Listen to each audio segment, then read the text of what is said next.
à tous, nous voilà à nouveau sur la plateforme d'Arouet pour parler de gestion des adventices sans herbicides.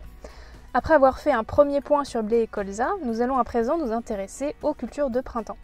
Sébastien, quelle est leur place et leur intérêt dans la rotation? Dans la rotation sur cette plateforme, on a des cultures de printemps, étant donné qu'on a choisi une stratégie d'évitement des adventices. Donc, dans un premier temps, on va avoir une double rupture avec la succession tournesol et lentilles dans la rotation. Le tournesol a l'avantage d'avoir une date de semis aux alentours du mois d'avril. Donc ça va casser le cycle des adventices d'automne, donc notamment en vulpin. C'est aussi une culture qui est sarclée, donc on peut biner. Ensuite on a la lentille qui vient en fait remplacer le soja qu'on avait avant, mais qui en fait n'était pas forcément adapté au contexte pédoclimatique des parcelles. De plus, ces lentilles-là sont un bon précédent pour le blé qui arrive par la suite. Et enfin, on a une troisième culture de printemps, donc le pois, qu'on a implanté juste avant le colza, car c'est un bon précédent pour cette culture-là.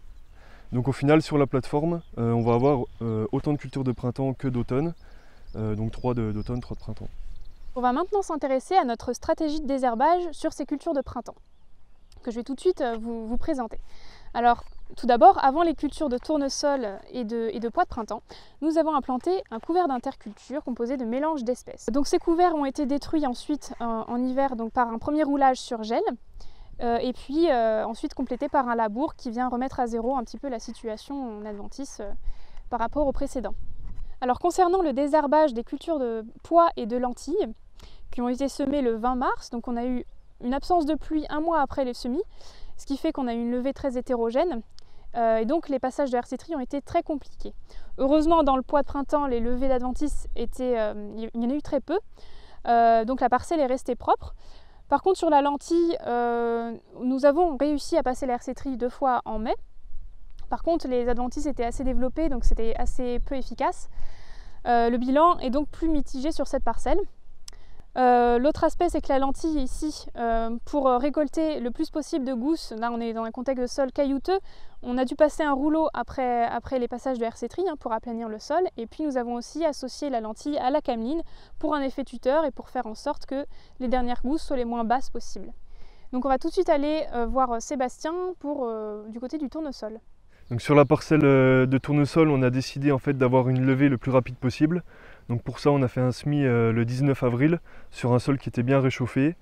Le semis a été réalisé assez profond pour en fait réussir à atteindre l'humidité qu'il y avait dans le sol, protéger des dégâts d'oiseaux, mais aussi faire des passages de hersétrie assez précoces.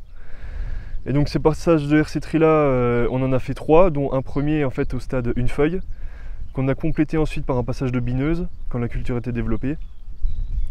Au niveau de la densité de semis, on a visé 88 000 pieds par hectare pour avoir à terme 4 à 5 pieds par mètre carré malgré les passages de hersétrie. Et au final, on est très satisfait du résultat parce qu'on se retrouve avec une parcelle qui a une densité de population de 6 pieds par mètre carré et qui est très propre, hormis un rond de chardon qu'on va s'autoriser à retirer manuellement, comme ça peut se faire sur certaines parcelles en bio. Merci Sébastien, c'est tout pour aujourd'hui. On se retrouve courant de l'été pour faire un bilan récolte de cette campagne 2020.